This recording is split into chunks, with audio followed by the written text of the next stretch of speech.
eyelids leapt open as his nose choked on the sharp, acrid smell of burning plastic. Knowing immediate danger when he smelled it, and sensory overload when he experienced it, he tried to get a grip on the rapidly rising panic that his lizard brain was inducing. He looked around wildly through the chaos, trying to assess his situation. Alarms and warning sirens filled his ears. Instrument panels sparked and sputtered. The smoke and the blinking danger lights gave the cramped space the look of a hellish discotheque. Through the porthole, a calm beam of sunshine pierced the smoke and darkness. His eyes landed on the beam. He was able to orient himself in the cabin. The steady voice of the ship's computer calmly made its pronouncement. Please evacuate the capsule. He quickly came to the conclusion that his spaceship Continuum must have crash-landed on some unknown planet. Well, that's a fine kick in the ass, he said to himself as he realized that he was up to his shins in water. The ship was sinking rapidly. Each and every one of the inflatable flotation gizmos, which were specifically designed to keep the stupid spacecraft afloat in just such an event, had obviously failed to deploy. The computer made a most welcome announcement. Atmosphere capable of supporting life. His rigorous training kicked in as he unstrapped his safety restraints and reached for the lever that would blow open the capsule door. Boom! The door blew open, arcing through the air, landing with a splash. Sunlight, fresh air, and fresh water flooded the cabin. It was a beautiful day. Filling his lungs with fresh air, he was able to regain his composure and reassess the situation.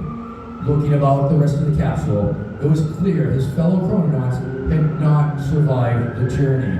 He winced at the sight of his desiccated colleagues.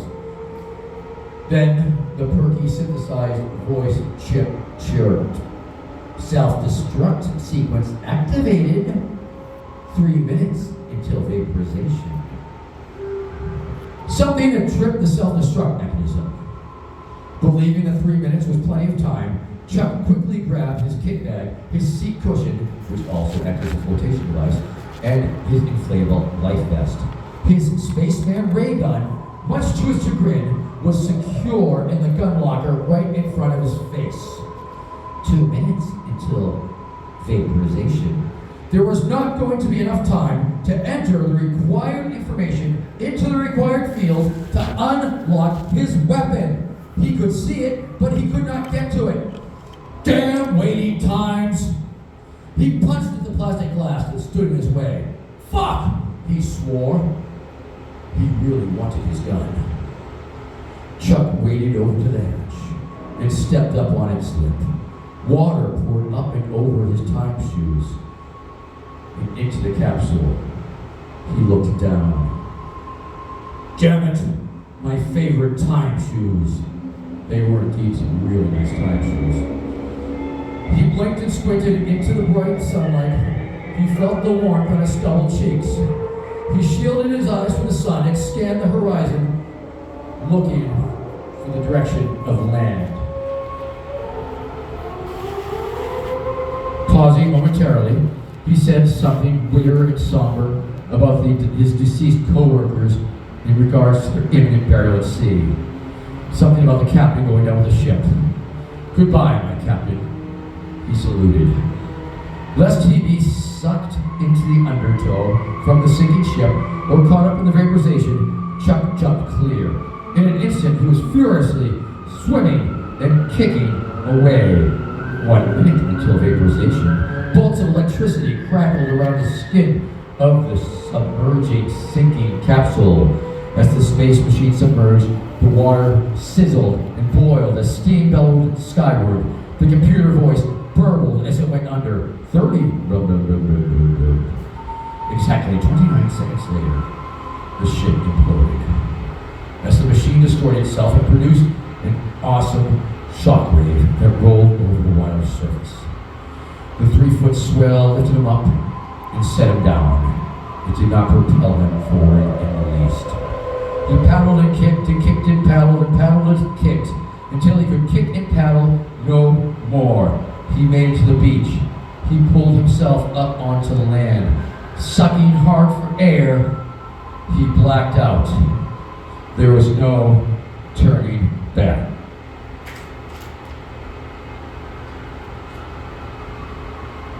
Before Chuck opened his eyes, he could half remember his dream.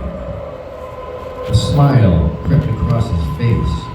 He felt the warmth of the day on his closed eyelids. A slight breeze caressed his skin. He was unsure as to where he was. Was he still in deep suspension on the ship? He did know that if he was experiencing this level of consciousness, the ship was approaching its destination and bringing him online. Slowly, he opened his eyes. He knew in a flash that he was no longer in space. Looking about, he found himself surrounded by humanoids. They looked like hippies. They were hairy all over and seemed to have no shame. They seemed to be unable to speak coherently, and they smelled terrible. The tribe eagerly welcomed the man into their fold. Chuck had hoped these savages might treat him like a god, but it was not to be. Instead, they treated him with a kindness usually reserved for idiots or children. He spent several days foraging, tagging along, joining them in eating nuts, berries, squirrels, and other small mammals. He was convinced one of their females was checking him out.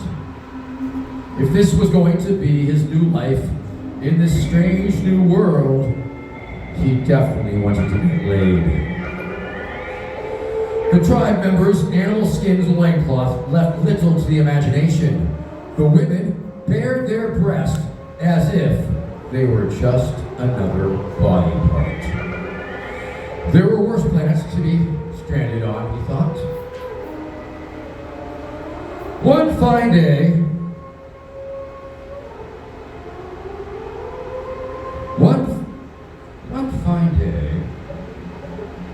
as they made their way through the jungle, Chuck stopped to take a dump.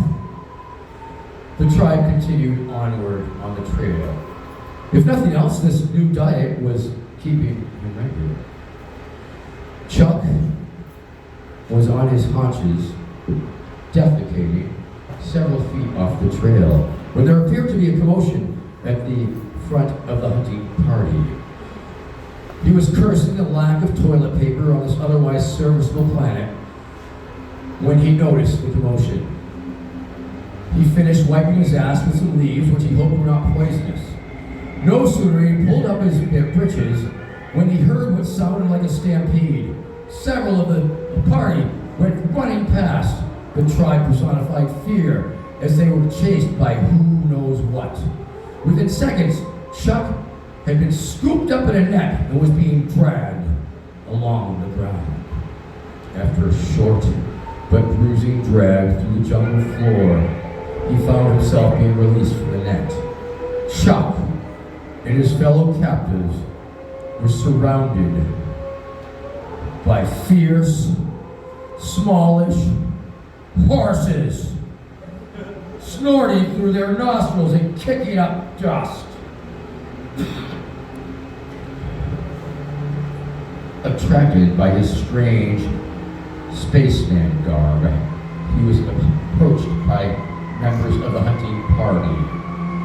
They reached out to touch the odd fabric. Chuck snarled loud and clear, "Get your dirty hooves off me, you stinking ponies!"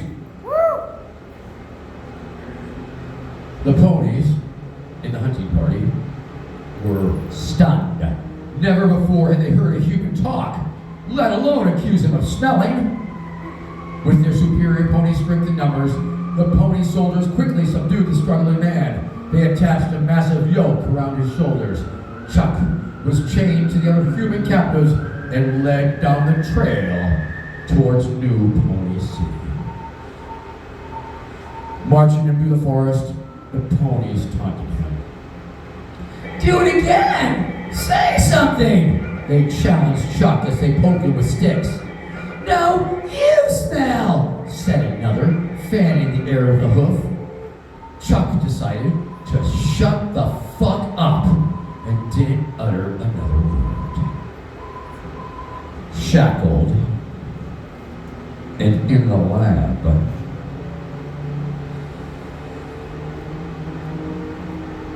he listened as the pony scientists, wearing pony lab coats, went about discussing his imminent vivisection. "We must cut him open and find out what makes him talk," said Dr. Zayas. "I want his brain," said another. "Let's cut off his balls," said another. "Maybe we should keep him alive a while and experiment on him alive before dissecting his brain," said Dr. Zira, a lone voice of pony reason. "We could still cut off his balls." "We will discuss this tomorrow," said Dr. Zayas, who is famous for putting off important workplace discussions until the next day. They all left the lab and headed home to their stalls and paddocks.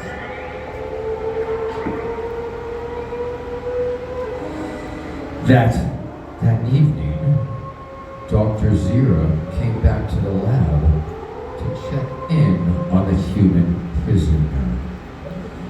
She glanced at Chuck through the bars with a gaze both tender and curious. She never looked at a human that way before. With apprehension and trans-species lust aroused, Dr. Zira approached the cage. They longingly looked into each other's eyes. She stepped closer. He reached out with his arm and stroked her muzzle. She rubbed her muzzle on his arm. Trembling, her pony muzzle lips, pink and moist, moved towards the man's stubbled man muzzle as his moved towards hers. They mashed their faces together between the bars. Their interspecies tongues intertwined. Chuck almost gagged on his pony love's huge wet pony tongue. He felt her equine teeth on his cheeks. He had his whole face in her mouth, and he was loving it. Pony saliva poured down his neck. His nipples hardened. His fingers became enmeshed in her silky mane. He tightly hugged her muscular neck and pulled her towards him through the bars. It was at this moment that Chuck burst awake from his dream. His heart was beating heavily, and he was soaked in sweat. He had a huge erection that he had been rubbing on Jane, his wife. Jane, already nudged awake by his magnificent manhood, took a firm and steady grip on his studly saddle horn and positioned herself all reverse cowgirl style upon it. Not caring whether it was a piss hard on or not, she rode it for all it was worth. Married people with kids should always get it when they can, she reminded herself. As the sun's rays entered the room, joined the junk like that, sliding up and down on the old disco stick, Jane really loved her life and her husband. She went through her mental to-do checklist for the day as she approached her first orgasm.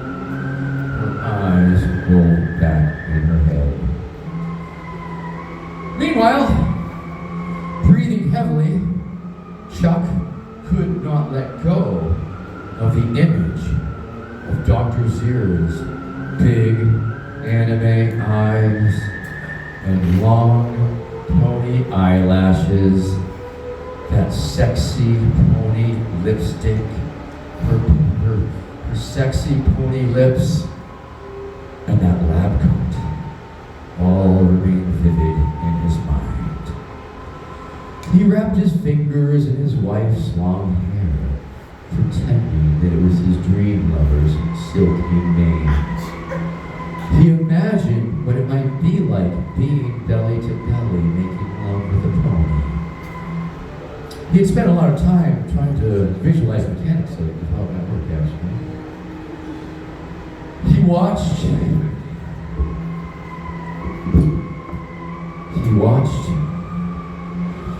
watched his wife's ass bouncing up and down and up and down. He watched his wife's ass bouncing up and down as he envisioned that he was fucking